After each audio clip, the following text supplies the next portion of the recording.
because you're relying on a scripture that isn't entirely revelation. You mean when the Quran says my scripture is entirely perfect and uncorrupt? See, again, you're It parodying. doesn't say that. Open up chapter 2, verse 40 to 44. You want to bet? Now I'm going to school you badly. Open up your Quran. Open up chapter 2. Quran, and believe in what I have sent down, confirming that which is already with you. Confirming what? That which is already with you. Talking to the people of the book, the children of Israel at the time of Muhammad. What did they have? They And have what does the verb confirm mean? Sadaqah. confirm.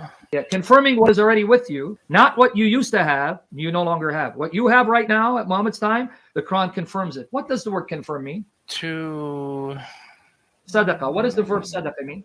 I don't know what that word in Arabic is. It means to bear witness, to testify, to confirm and have faith in something that is reliable, trustworthy, veritable. So you just laughed at your prophet, and I laugh at him too, but for another reason, because he says the proof that the Quran is true, it confirms what they had with them at that time.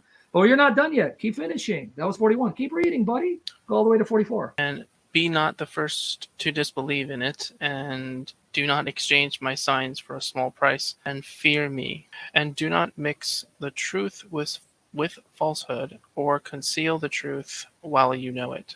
Can I ask you a question? If you don't have the truth, how can you conceal it? Can you conceal something you don't have? No.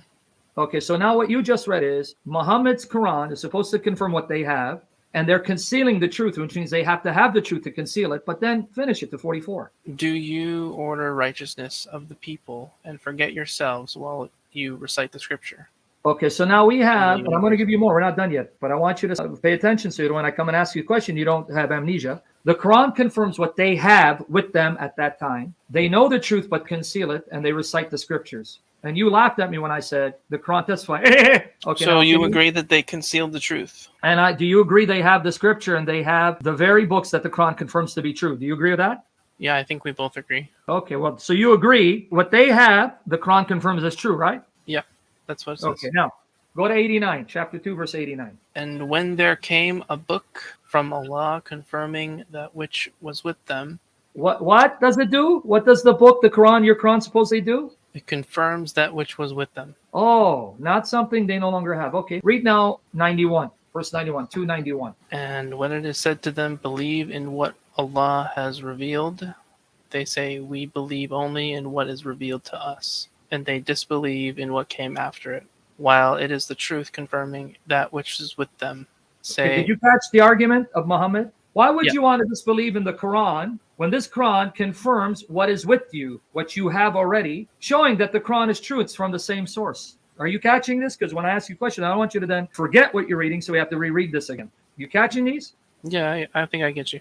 Okay, glad you're getting me. A few more verses, and we're going to see what Jesus did, and I'm going to ask you some questions. Hopefully you're getting it, so you don't come back saying, no, that's not what it said. Okay, now read 97. Say, whoever is an enemy to Gabriel, it is none but he who has brought it down upon your heart by the permission of Allah, confirming that which was before it, and as a guidance and good tidings for the believers. Are you seeing this repeated pattern? Confirming what is already with you, confirming what is with them, what they have, confirming what is right in front of it. Before it means in front of it. Are you seeing this repeated emphasis? Yep. Okay, now 101, chapter 2, verse 101. And when a messenger from Allah came to them, confirming that which was with them. Again, do I need to give you like 30 more where the Quran keeps saying? This party of those who had been given the scripture threw the scripture of Allah behind their backs as if they did not know. Exactly. What it contained. So do I need to give you like 30 more verses that says that one of the proofs that the Quran is from the same God is true?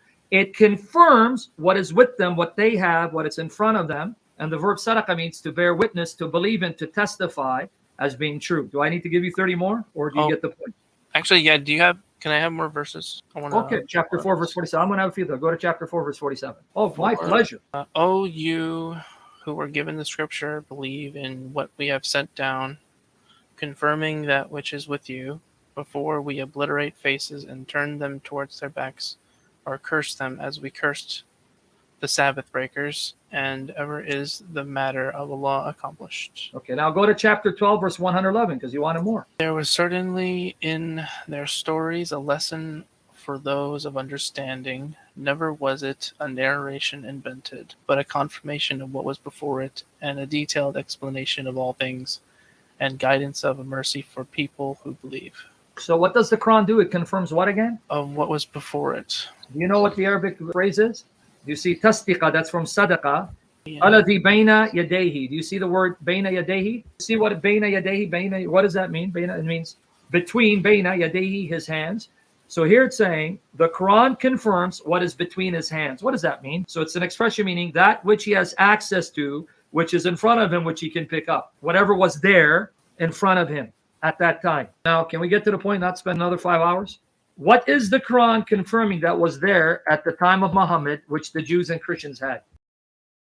I'm not a historian. I don't know. Oh, how convenient. So now what I want you to do, I want you to go check Google, the greatest scholar that never lived, and say, the scriptures of the Christians in the 7th century, what were they? I'll let Sheikh Google bail out your prophet, even though he can't be bailed out, he's under the feet of Jesus. There is no doubt historically, even the groups that were in schism, which the Muslims in their stupidity will call Yacobiah, the Jacobites and historians and so on, they all had the 27 books of the New Testament. That's what they were reading. Now, let me quote you your Muslim If sources. you had tafsir, I mean, that'd be great. I'd prefer that. Yeah. In your commentaries, they don't come out and mention the books. I'm giving you a Muslim catalog by a Muslim that mentions the books. It's called Fihrist. That's what I was going to. And then Ibn Ishaq, Sirat Rasulullah, calls the Gospel of John as the gospel that God gave Jesus for his followers. Just the So do you Gospel agree? of John?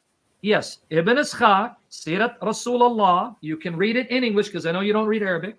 Translated by Alfred Guillaume, and I have the citation. Pages 103, 104. In trying to find the prophecy of Muhammad in the gospel, he mentions that the gospel that prophesied Muhammad, which God gave Jesus for his followers, is what John wrote down in the Gospel of John, calling John's gospel the gospel that God gave to Jesus for his followers. Among the things which have reached me about what Jesus, the Son of Mary, stated in the gospel, which he received from God for the followers of the gospel. So what God gave Jesus to give to the Ahl al-Injil, the followers of the gospel, in applying a term to describe the apostle of God, meaning Muhammad, because Quran says there's supposedly prophecies of Muhammad in the scriptures with the Jews and Christians, is the following. It is extracted from what John the apostle set down for them when he wrote the gospel for them from the testament of Jesus, son of Mary. Then I'm going to read the rest of it, and he now quotes John chapter 15, verses 23 to chapter 16, verse 1. So let me read it. Okay, now it's quoting the Gospel of John, written by the Apostle John, Hawari, a follower of Jesus. And here, Ibn Ishaq cites John 15, 23 to 16, verse 1. Okay, so it says, he that hateth me hateth the Lord, and if I had not done in their presence works which none other before me did, they had not sinned. But from now they are puffed up with pride and think that they will overcome me and also the Lord. But the word that is in the law must be fulfilled. They hated me without a cause, I without reason. But when the Comforter, so now here Ibn Ishaq thinks the Comforter is Muhammad. And this is in the Gospel of John, which we still read today. When the Comforter has come, whom God will send to you from the Lord's presence, and the Spirit of truth, which will have gone forth from the Lord's presence. This is John 15, 26, by the way. He shall bear witness of me, and you also, because you have been with me from the beginning. I have spoken unto you about this, that ye should not be in doubt. Ye should not be in doubt. Okay, now, let me read the last paragraph. The Munahemena, God bless and preserve him. In Syriac is Muhammad. In Greek, he is the Paraclete. So here you go. I get it for you. This is the last paragraph. So Ibn Ishaq says, this Comforter is Muhammad. Okay, that's fine.